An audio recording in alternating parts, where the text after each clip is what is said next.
This presentation will be broken up into two sections. There is the tips on finding an apartment in New York City, which will be led by my colleague Susan Saar.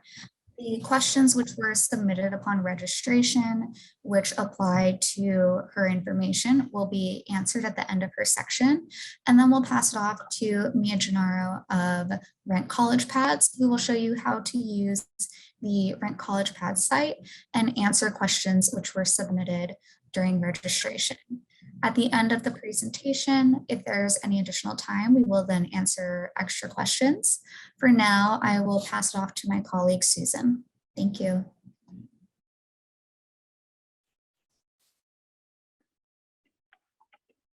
Hello, and welcome to the Apartment Hunting Workshop.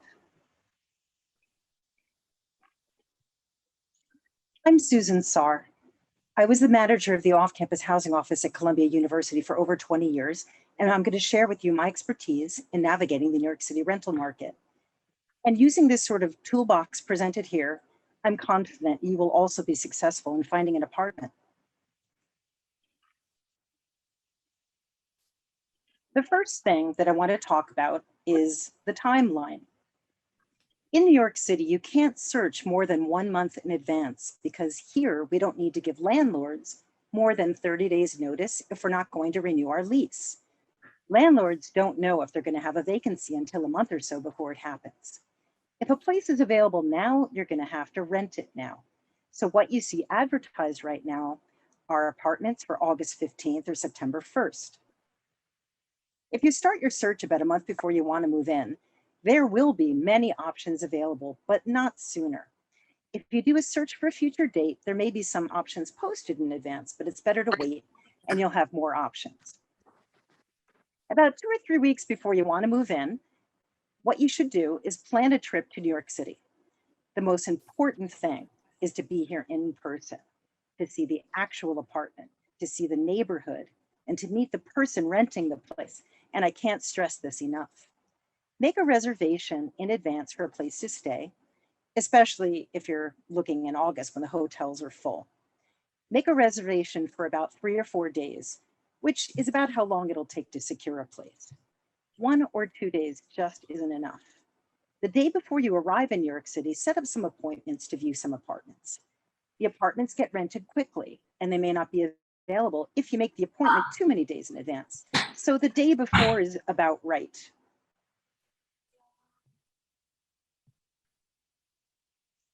The neighborhood where you will find Columbia University is called Morningside Heights. Do you know the boundaries of the neighborhood called Morningside Heights? From south to north, it runs from 110th Street to 125th Street. And from east-west, it runs from Morningside Drive to Riverside Drive, roughly. So that's the grid known as Morningside Heights. It's about 15 blocks north-south and about 5 avenues east-west. It's just good to know because most people consider that walking distance if you live in Morningside Heights. It's just also know what your neighborhood is called and if you need to look outside of that neighborhood, which I'm going to get into. And just for fun, this included this aerial photo of Morningside Heights, and you can just make out the dome on the Low Library on the Columbia campus on the upper third of the photo. Apartments in Morningside Heights are very popular because walking distance is convenient, but it's good for you to know that there are 7 universities, including Columbia, in Morningside Heights, as well as 2 large famous churches and a medical center. So there are a lot of institutional buildings with many affiliates of these institutions searching for housing. So it may not be possible to find a place in Morningside Heights, but don't be discouraged. You just might need to consider other neighborhoods slightly outside of Morningside Heights or further out, depending on what's available and the time of year when you're looking. So the next best thing would be to live close to the number 1 train, which is the only train that goes directly to Columbia. The 1 train stops at 116th Street, right near College Walk on 116th Street and Broadway. You can consider neighborhoods south of Morningside Heights that are along the number 1 train line.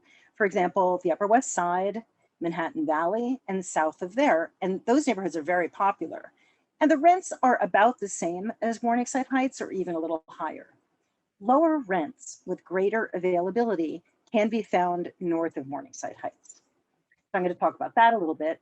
The 4 neighborhoods stacked north of Morningside Heights, starting with Harlem, which runs from roughly the 120s to the 150s, 120th Street to 150th Street, more or less, is about a 5 or 10 minute commute. North of Harlem is a neighborhood called Washington Heights, the Heights, which is between the 150s and the 190s. And that's about a 10 or 15 minute commute on the number 1 train. And then north of Washington Heights is Inwood, which is the northernmost neighborhood in Manhattan, which runs between the 190s and the 220s. And that's about a 20 to 25 minute commute. And then there's Riverdale, which is the last few stops along the number 1 train north of Inwood, which is in the Bronx, but it's still New York City. And that feels kind of suburban in Riverdale. It has a slower pace and a lot of parks. That's about a 30 to 35 minute commute to Columbia.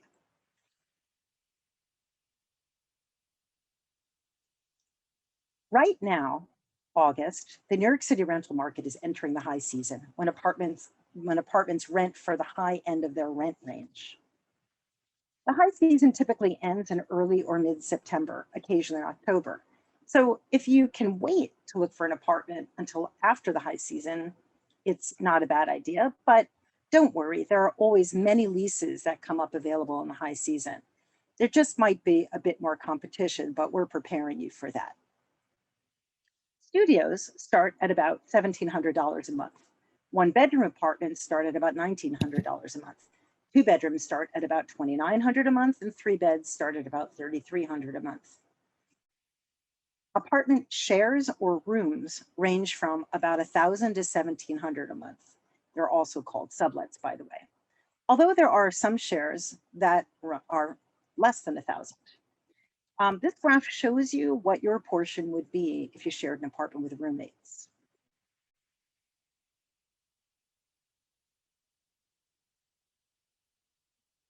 You can apply on your own for an entire apartment with a roommate or by yourself.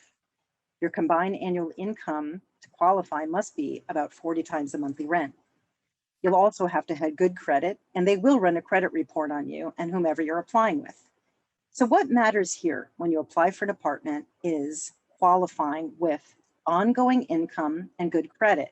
Now, being a full-time student, you might not have ongoing income anymore, and you might not even have any credit. You might not have a credit history because you might not have been living in the US for 2 years, which is what it takes to build a credit history. And also, if you've been living out of the country for a few years, if you have lived here previously, you also won't have the credit history that they're looking for. So what do? If you don't qualify for those reasons on your own, the next thing a landlord will ask for is that you provide a US guarantor, or maybe a guarantor company. International guarantors are not accepted.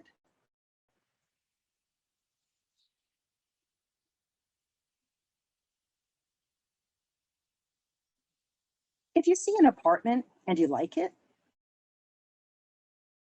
you will proceed with, filling out an application, and then you and or your guarantor will be asked to submit your financials. And here is a list of the financials you'll be asked to provide.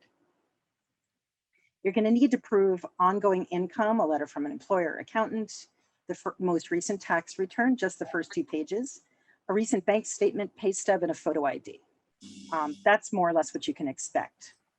With the lease signing, which is the next step if you get the apartment, you'll need to pay with some form of bank certified funds because they don't take credit cards or cash at a lease signing. By bank certified funds, I'm talking about bank checks, certified checks, cashier checks, or money order.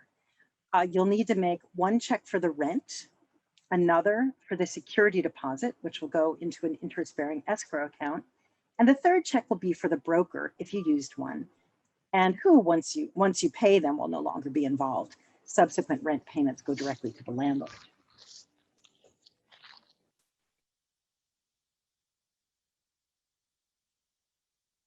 When we speak about a guarantor, I want to make sure that you understand, because I know there people hear about it and it's a tough thing. You're lucky if you have a guarantor. A guarantor is anyone who will guarantee payment of rent to the landlord in the event that you, the tenant, don't pay. So New York City landlords will only accept an individual as a guarantor. So you cannot have a company, an institution, or a business function as your guarantor. The guarantor must live in the US. If they have to go after a guarantor who lives in another country, it will not be successful. The guarantor has to earn roughly double what you would have to earn to qualify, which is about 80 times the monthly rent as their annual income. For example, an apartment that rents for $2,000 a month requires a guarantor must earn about 80 times that, or 160,000 a year. If your parents file taxes together and they're your guarantor, that is acceptable, that their incomes can be combined to meet that qualification. They will need to provide financials to prove their income, and they must have good credit. They will definitely run a credit report on them. And they have to ideally also, and this is tricky, they have to live in the tri-state area to be acceptable to most landlords. Tri-state meaning New York, New Jersey, Connecticut, or even Massachusetts, or also East Coast. And the reason for this is that the landlord-tenant laws vary tremendously from state to state. So the laws that would support a landlord collecting, on a tenant that hasn't paid are not likely, like in Utah or out west. But that's so if a landlord has had a problem before, they will only accept a New York State or tri-state guarantor. So that's something to be aware of. If you run into this, what I would recommend you do, like let's say your parents live in California, and they're your guarantors, I would, when you're first contacting a landlord about an apartment, I would ask them or the broker you're dealing with up front, if a California guarantor would be acceptable for this building. That way you save yourself a lot of running around and wear and tear. Ask up front. And if they say no, then you just keep looking. The landlord-tenant laws, as I said, do vary from state to state. So this is really the reason for this complication. But if you don't qualify with a guarantor, if you don't have a guarantor, there is another option or two.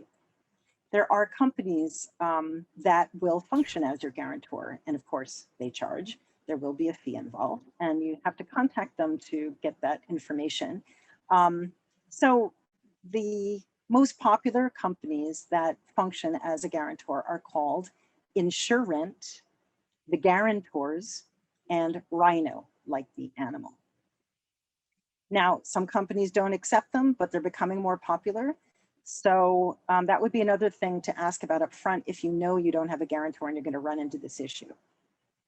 InsureRent has a list of landlords that work with them on their website, which may be useful to know.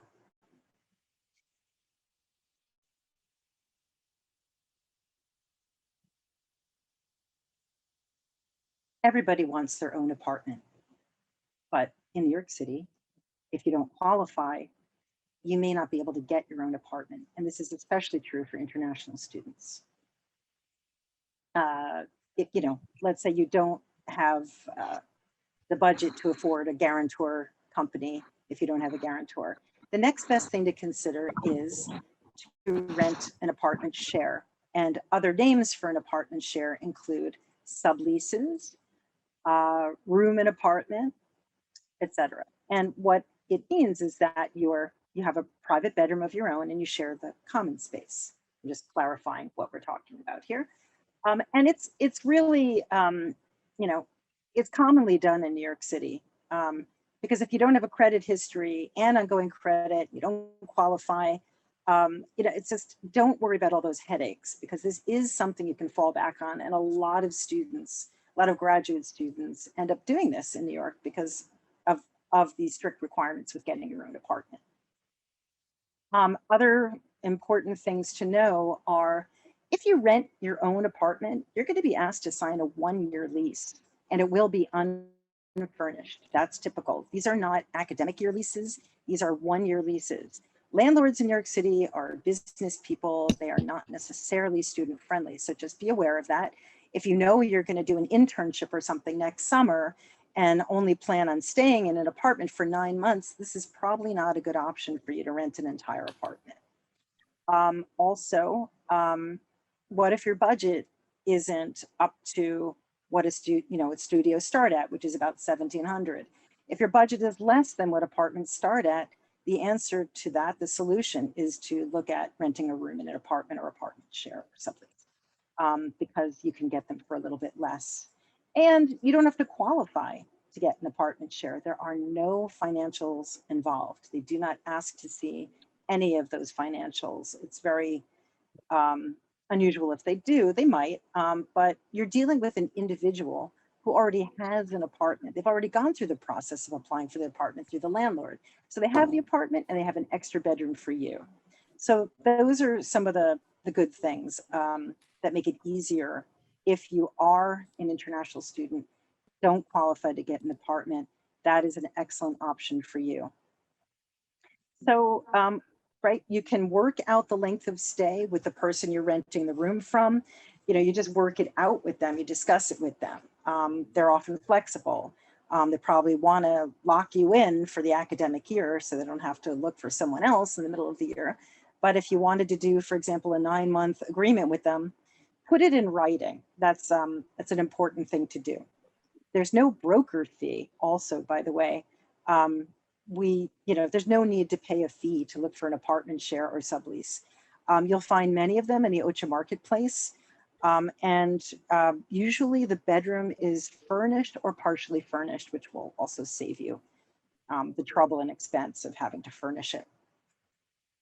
But the issues are that there are no financials, as I mentioned, but it's more personal. The issues are more about compatibility, right? So I'm going to get into that a little bit more.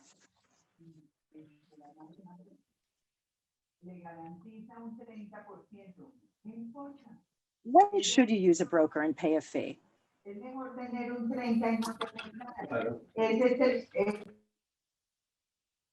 Someone hasn't muted their microphone. Okay. Brokers can really save you a lot of time because they're efficient. They know the market. They have access to a lot of good apartments. The main reason to use a broker is if you are in a hurry to find an apartment last minute, you haven't had a chance to get here in advance, or you have special needs, you need an elevator, you need whatever, you have to find specific things in a building for your comfort and convenience. Or if paying the fee is not an issue, because you will pay a broker fee, and undiscounted broker fees are usually 15% of the first year's rent. But I would recommend that you ask for a student discount, which should be about 12%. It couldn't hurt to ask.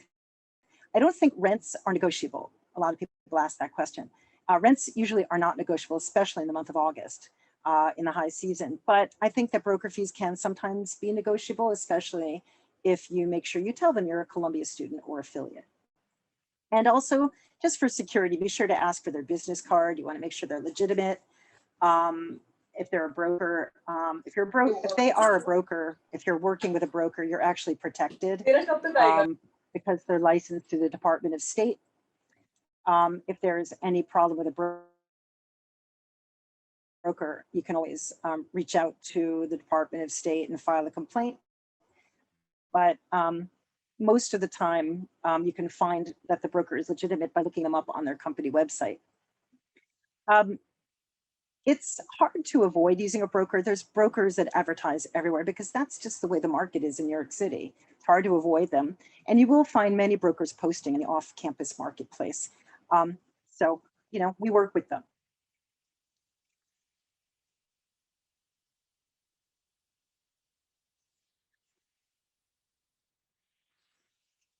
There were some very important changes that in some way do affect you as a renter or a potential renter.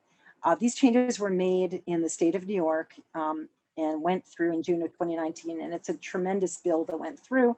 But the things that are applicable to you as an apartment searcher and renter are the following. You may not prepay the year's rent up front. They no longer allow that, which was what the New York State Housing Stability and Tenant Protection Act pushed through. It's supposed to protect renters, all of these things, but that does make it difficult for international students who used to be able to rent an apartment and prepay the year's rent up front. But unfortunately, that is no longer permissible, which is why we have to recommend guarantor companies. Um, so let's see, right? Also, landlords can no longer ask for the last month's rent. You might have heard this expression, first last security. First means the first month's rent, which is required. They're allowed to ask for that for you to move in, and security deposit is refundable when you move out, but they can no longer ask for the last month's rent, which is great. You have to come up with 2 months rent to move in instead of 3. Also, the application fee has a cap on it.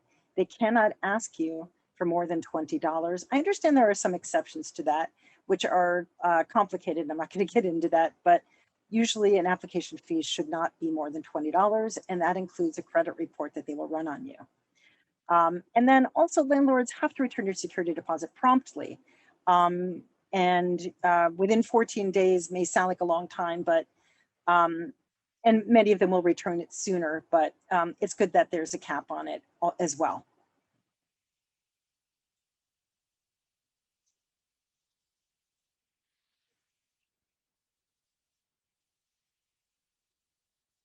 So there's some things to add before we let you go and take questions, but a few little tidbits here. The most important thing, as I said, is that you get here in person and see that apartment, see the apartments yourself, walk around the neighborhood at different times of day and night. What is it like, after dark? Is the building well lit? Is the front door locking securely behind people when they go in and out? Perhaps you can talk to someone who lives in the building and see what they think of living in the building. Does the landlord fix things quickly if they break? Are they responsive when you have questions? I mean, those are really good things that you would only be able to accomplish by being there in person, or having a friend see it for you. Have a proxy, someone you know in New York.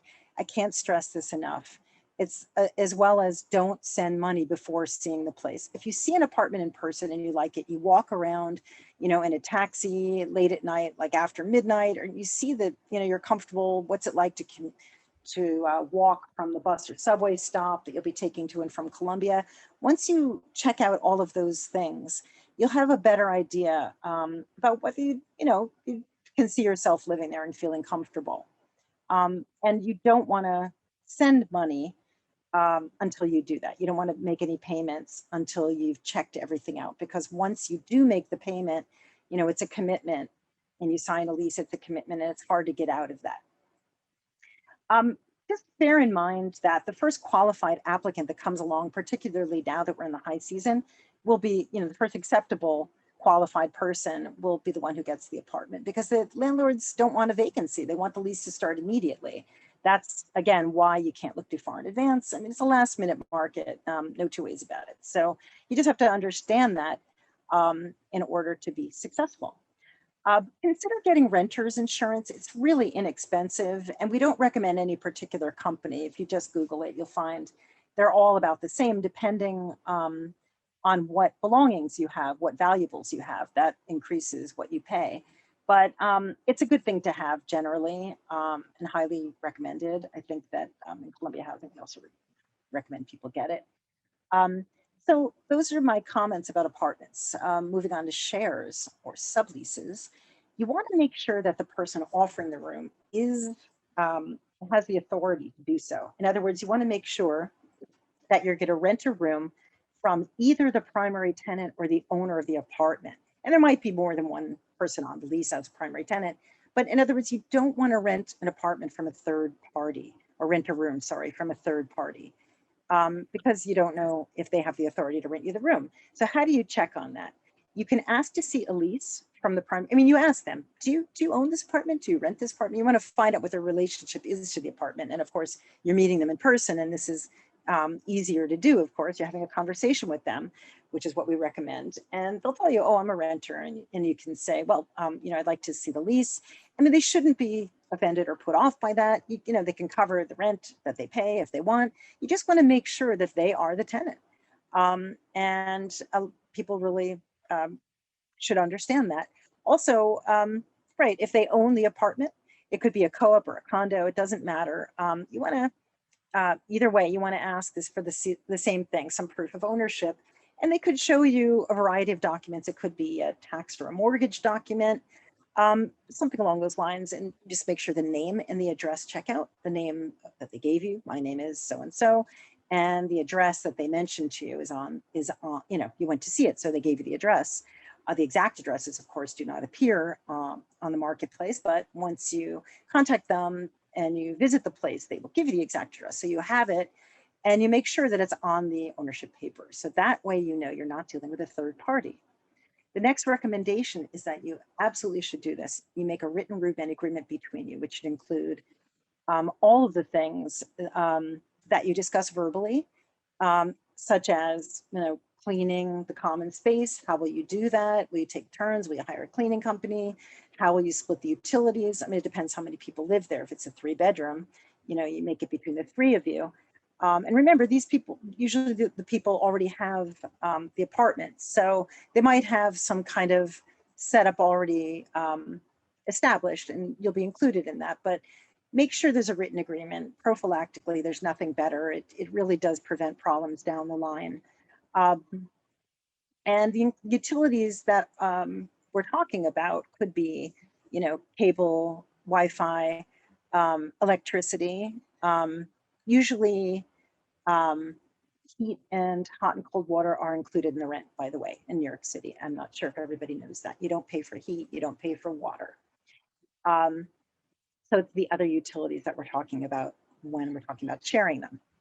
Also, other things to put in the roommate agreement include, do they have policies with visitors or overnight guests? I mean, that can really be important if, you know, I've heard of married couples who had to do apartment shares because of they're both students at the same time. And, you know,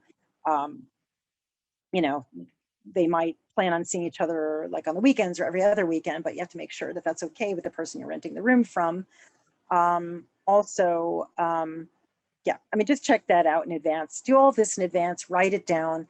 That way you have it and it'll prevent problems in the future.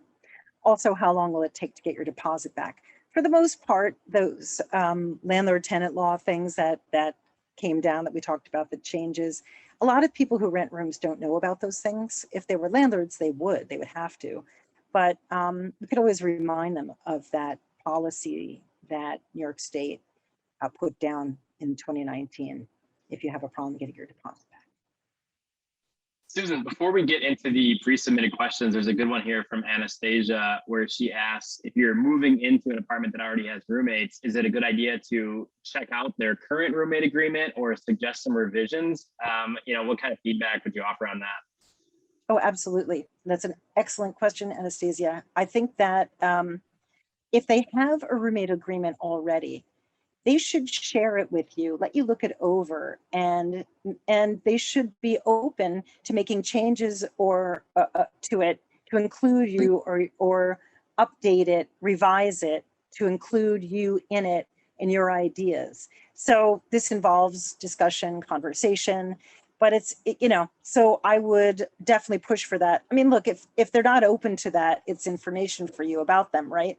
Hopefully, they will be willing to do that. And that is a great idea. So I would push for that. Yeah.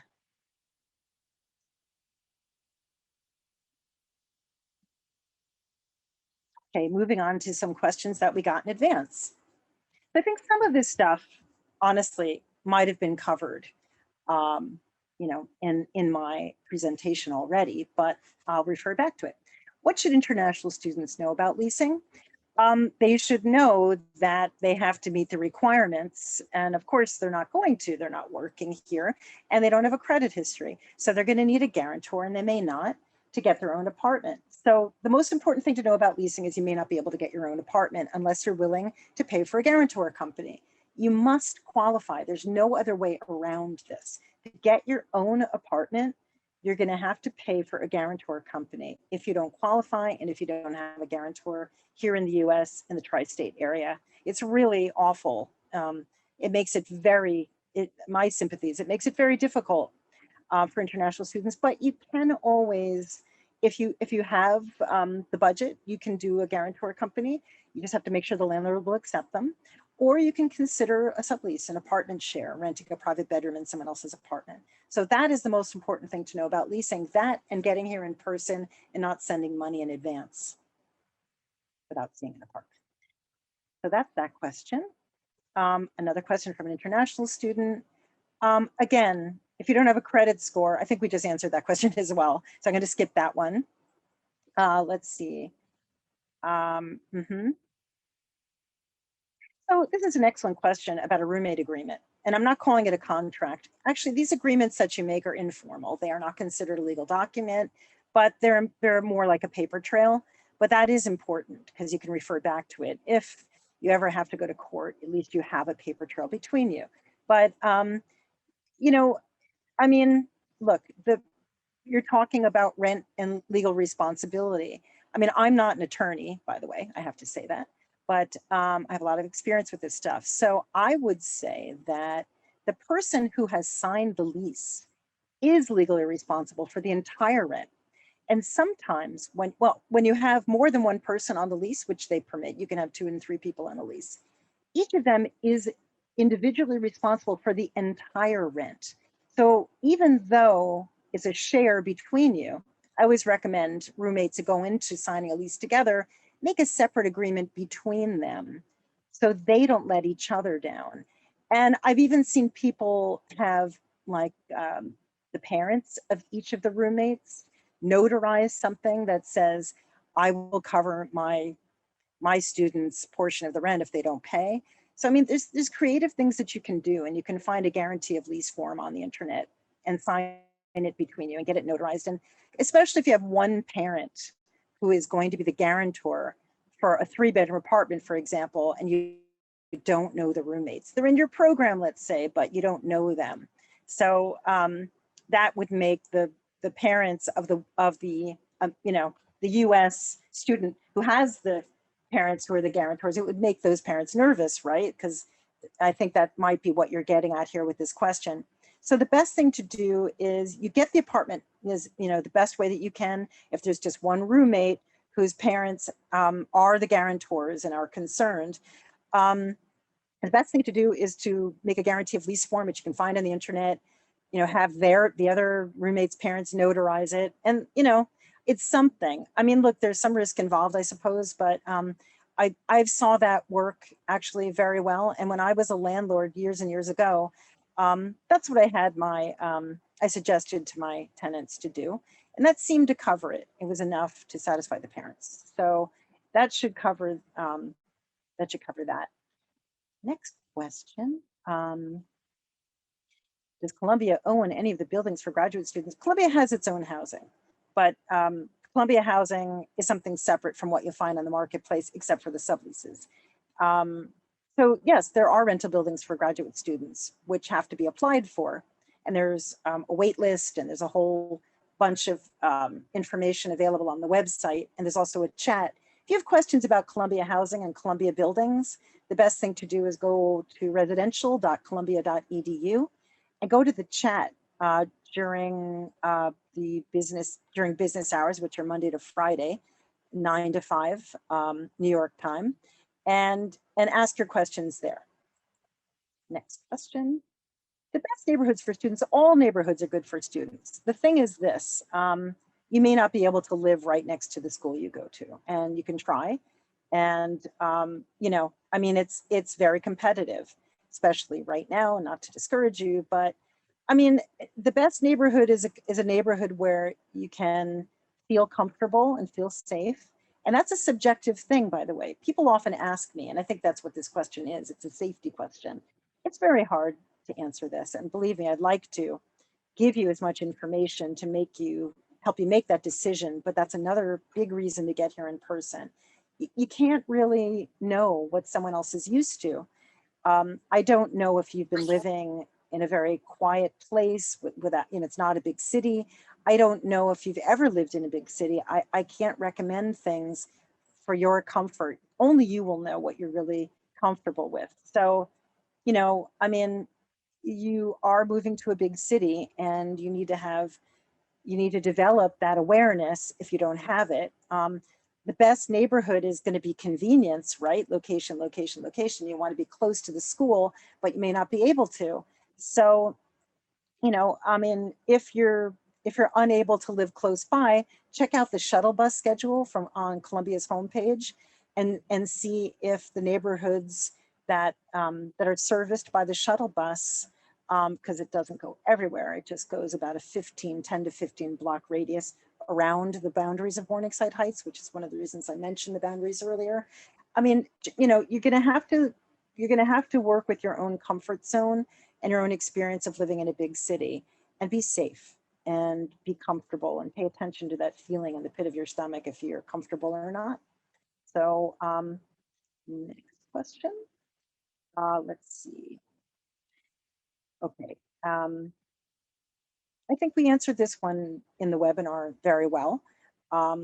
If you can't meet the income requirements or provide references, it's understandable. I wouldn't dwell on it. I wouldn't worry about it. And that's why I'm just trying to clarify for you. I think we've given you some good tools to work with here in this presentation to understand that if you're not a qualified renter, then either you check your budget, see if you can pay for a guarantor company, because you will need that if you don't have income and credit, or consider renting a room in an apartment. Okay. A couple other questions came through the chat that I think are pretty good. Sure. Stephen asked, regarding the 40x income requirement, does a stipend that is partly used to pay course fees count towards relevant income for that requirement? Stephen, it may, but I mean, is that going to be enough? They're not looking at what you're earning right now. It's important to bear that in mind. They're looking at what your income will be during the year. I mean, most people coming to school, have been working in the summer, you've been working full time, that doesn't count. You're applying as a student.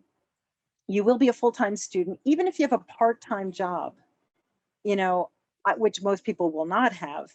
A stipend is not, it's a small amount of money to cover expenses.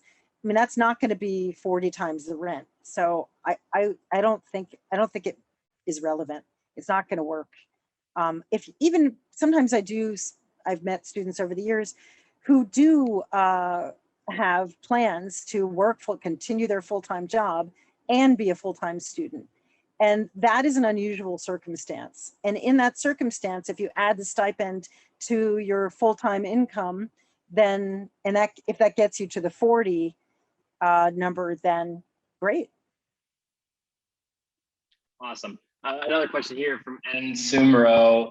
If I recall correctly, he says, I believe I came across an email from Columbia that permitted international students to elect the institution as their guarantor. Is that true? I would say no, but follow that up, find that email, ask questions. I mean, what they say about it and what a landlord will accept are not the same thing. So I'm telling you that it's a legal thing. Landlords, if they have to go after a big institution with deep pockets, they're not going to win. So I would say that if you look at that email carefully, it might just be under certain circumstances, but I don't know where you would find a landlord who would accept an institution as a guarantor. They wouldn't. It's too risky for them. Awesome. Do signing lease agreements between roommates involve lawyers, and is there a cost to notarizing those agreements? Like I said earlier, it's not necessary. I mean, what I said before is that it's not a legal document. It is a paper trail, and it is a prophylactic way of ironing out things in advance. I would definitely recommend you do it. It's a good exercise. It gets you talking, it gets ideas flowing, and it gets you to agree. Sometimes roommates leave. Sometimes roommates don't follow these things. How do you enforce them? These are tough questions. You do the best you can, and I don't think it's necessary to notarize them. It might make you all feel better. It's a pain in the neck to do that. No one is going to consider that I mean, you know, why do you make these? If you go to small claims court because your roommate owes you money, before you even see a judge, you're going to see a mediator who will ask to see a paper trail and try to resolve it before going to see the judge, because the judge is really busy. They'll try and resolve it that way. So, I mean, whether it's notarized or not, they don't care. So you don't need to have lawyers. I mean, people do it. I don't think it's necessary. I think if you research it, if you do the research, you do your due diligence, look everything up and just see, you know, what are the issues here? I mean, I think I've mentioned a lot of things to get you started. You know, just look it up. Like, look up sample roommate agreements, look what other people say, look what some of the things included are, some of the problems that come up. And you include that in there. I mean, something that a lawyer makes is going to be, it will have a lot of specialized language and you'll pay a lot of money for it. I mean, you could do it if you want. I don't think it's necessary. Awesome. We're running a little tight on time, so we're going to jump into the chat to answer some of these questions that are still there. And Mia from the College Pads team is going to kind of explain a bit more about using the off-campus OCHA site. Yeah, so first slide we're going to talk about, so this is going to be our main page, so the main marketplace. So properties on here are kind of a mixed bag. We do have a lot of brokers that are posting their listings. We have apartment complexes, a few of those that are maybe owned by one person that are using a management company to post on the site. And then we also have a lot of what Susan was explaining about apartment shares. So we do have a lot of, you know, your average New York person, you know, living in the area that is looking to, you know, rent out a room in their apartment. And the easiest way to find those ones, which I will show you in a few slides, actually using the site, there is a room for rent filter. So the best part about that is you can search specifically for just rooms versus full apartments. And when I create those for the landlords, I'm calling them landlords just in general, I mark them specifically that way so that they are easy to find. So in terms of, you know, I think I saw a question about reliability of these landlords or these postings. I do speak with everyone, me or at least one other person on my team does actually speak with the people that are posting. So they're not robots. I know they're real people. It's not very likely that people will call me back or respond to an email with information on a property that they don't, that would be a scam.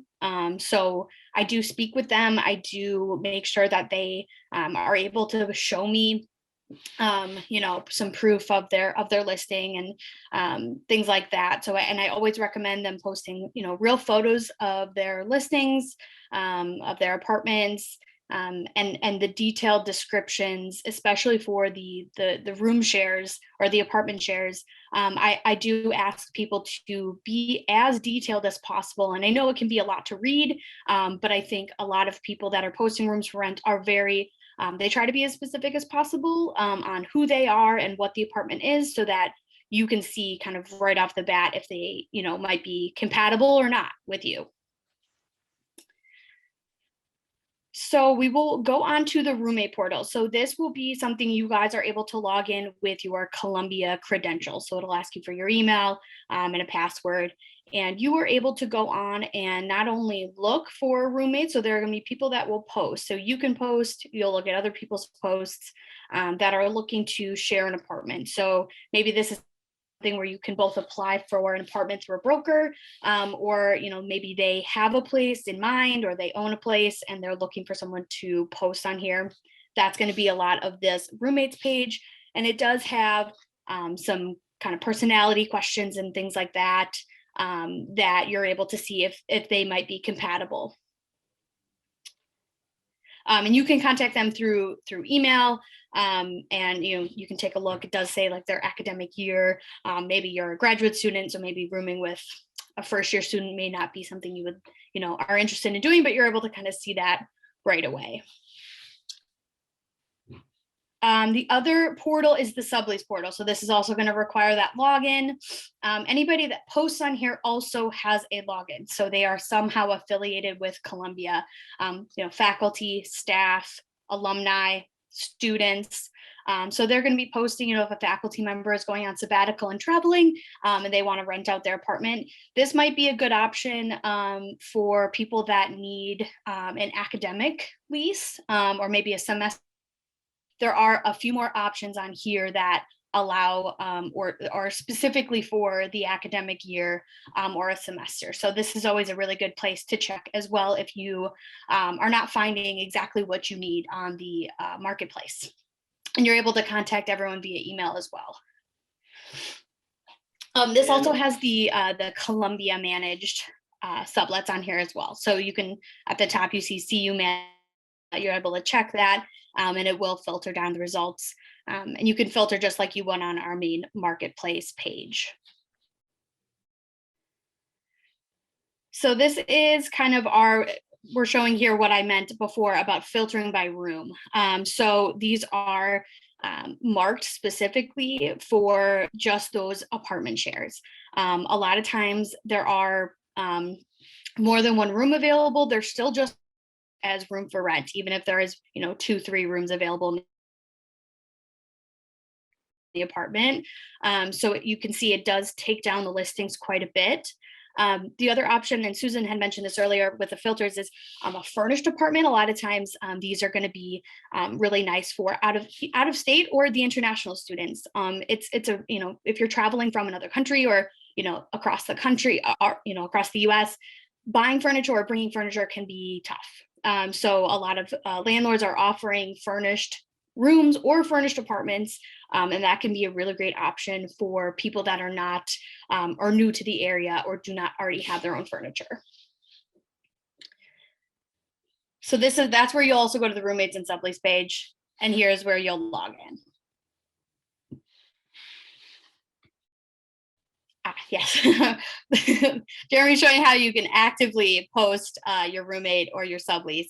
It's relatively easy, and I am available to answer some questions, but a lot of times your questions are best made to the landlord themselves. So the other good thing about the website is it allows you to communicate with landlords relatively quickly. I will say that I post probably close to 10 units, whether that be rooms for rent or full apartments per day on the website on average in the last 2 months. There are new listings coming every single day. So if there is something that, it's not quite what you need or you're not finding exactly what you need, there are going to be new posts every single day. So make sure to take a look at that. And Susan also mentioned this earlier, they go really fast. I have had people email me within a week or less telling me, hey, can we turn off my listing? I found a great roommate, or I found someone great to rent I live in a brownstone and they're renting one of the floors. So don't be discouraged. There's always new listings coming about that you're bound to find. There's so much housing available. There's a lot of people that are posting. You're bound to find something that's going to fit your budget, fit your lifestyle. Location, use the map. I think that's a great feature. It's important. We talked a lot about neighborhoods and where you want to live. Use that map feature because you're able to zoom in and it does take down your listing. So there's less to go through. I know it can be a little overwhelming, but find out where you're going to be most on campus. Maybe you're in one building most of the day. Or most of the week, then maybe that's what makes your decision, and maybe you'll pay a little more, pay a little less. But if location is really important to you, definitely use that map feature. It's really, really helpful. And then just to clarify, if you are looking to post as a roommate or for a room for rent or find a room for rent, you're clicking on either roommates or you're clicking on sublease, whether you're looking to find or you're looking to post. On those pages, you can log in with your Columbia unit, or you can use if you're an alumni or an affiliate. Then you'll find a page like this. This is the roommate page. The sublease page works in a similar way, where if you want to contact somebody, you'll click on email. If you want to post yourself, you'll click on post, and then you'll get something like this, where you just have to fill out a little form and then add your form to the page. And it's pretty simple. Like Mia said, you can contact people right from this page, and then kind of exchange emails and go through that process. But I know we got a couple questions about how this works, and there's a couple questions in the chat about the site as well. So we can so how can you verify that apartments found online are legit for making a deposit? I think the big thing is have a conversation with whoever you're talking to. A lot of times you can kind of feel out that, if the deal seems too good to be true, it probably is. If there's someone who's renting a room for rent, like Susan said before, asking for that verification, asking for the paperwork. If they're an actual landlord or a broker, meeting them in person is ideal. If they're showing you a room and apartment and it's one of those apartment complexes where they have a front desk, you can call and just kind of verify some of that info. But there's a variety of ways. It's just kind of about maybe having a lot of contact with them, asking them to provide documentation, and if they can do that, then you're usually in a pretty good spot. Typically, how far from campus are the apartments available? You will see on this page, each property has a walk time to campus. So we use a variety of buildings on campus. So you can see on average, it could be as low as 8 minutes. It could be as high as, 20 minutes, 13 minutes. I think, it's just kind of about what your comfort level is. And this is not factoring in, what Susan had mentioned with the trains and everything like that. So you're going to want to click on one of these listings. There is a map feature when you click on a listing, and that will allow you to kind of see, okay, where is this from campus, from the School of Social Work, or from the gymnasium or the dining hall. We have a variety of different options in here. So if you click on a listing, you can get a real feel for the walk, the bike, the transit, or the drive time. Best way to find an apartment. We're adding, like Mia said, we're adding new listings all the time. I think there was about 10,000, contacts to landlords and rooms for rent in the past month on this site. So, a lot of properties on here. I think this is a great way, but, looking at the individual apartments, contact people through the sublease page. Those are all great ways to be able to reach out. And it's just about being persistent, reaching out multiple times. Like Mia said, like Susan said, it's very competitive right now. So you want to make sure that you have your documentation in order and that you're kind of doing your best to get to people sooner than other folks. I want to list the furnished bedroom in my apartment. If you want to list the bedroom, go ahead and click on this list with us. If you click on that, you'll fill out a form. You would just list single unit, fill out this info, and that'll go right to Mia, and then she'll reach out. Otherwise, if you go to the main OCHA page right here, we do have contact info on this page. So feel free to give us a call or shoot us an email right through this page, and we can get that taken care of for you. The likelihood of renting a studio or one bed for around 2,000 walking distance from Columbia.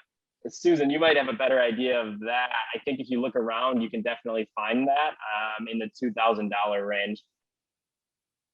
I mean, it's possible, but again, it's the high season, and there's a range of what an apartment will rent for year round. A one bedroom in the Morningside Heights area will probably be higher than 2,000. That might be the low end, which you might find more in the colder weather when less people are moving. So I would say there might be some, but you need a lot of options for for many reasons. You might not hear back from them, it might be taken. So you can try, but I would keep your options open to being 1 or 2 subway stops away from Columbia as well, which, that way you'll have more to choose from. And then how do you know if the leaser is reputable? I think, again, that just goes back to research, making them show you documentation. If they're showing you that and it seems legitimate, that's a good sign that this is something that's on the right track.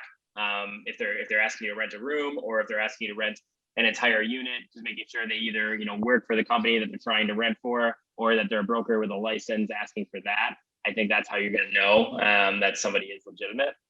And then things to take care of while looking for and renting an apartment. I think you want to make sure, like Mia said, furniture, stuff like that. Do you need a furnished place? Do you not need a furnished place? If you're getting an unfurnished place, do you have furniture in line? Is the area the right area that you want to be in? Are you going to need to arrange for some sort of transit passes and things like that?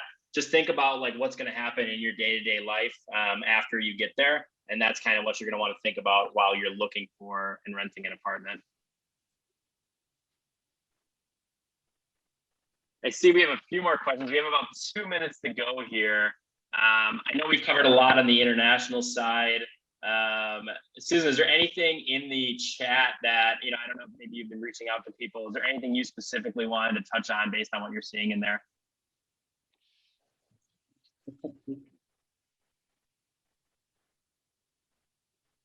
Student One thing loan that- question. Oh, go ahead. Sorry. I was going to address the student loan question. I mean, the loans, the timing of getting money in from a loan may not be such that you'll have it in time for paying rent. You can't rely on that. I mean, you might need to come up with the rent payment before the loan comes through. So just be aware of that. One that I thought was good, does Columbia have temporary housing where I can live for a few weeks? I think because we're in crunch time here and school's getting close to starting. I don't know that Columbia does, but would you have any other suggestions on that, Susan?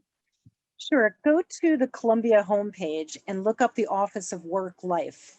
The Office of Work Life has a section on their website for temporary accommodations, and it's a comprehensive list of places where you can stay. I would check that out.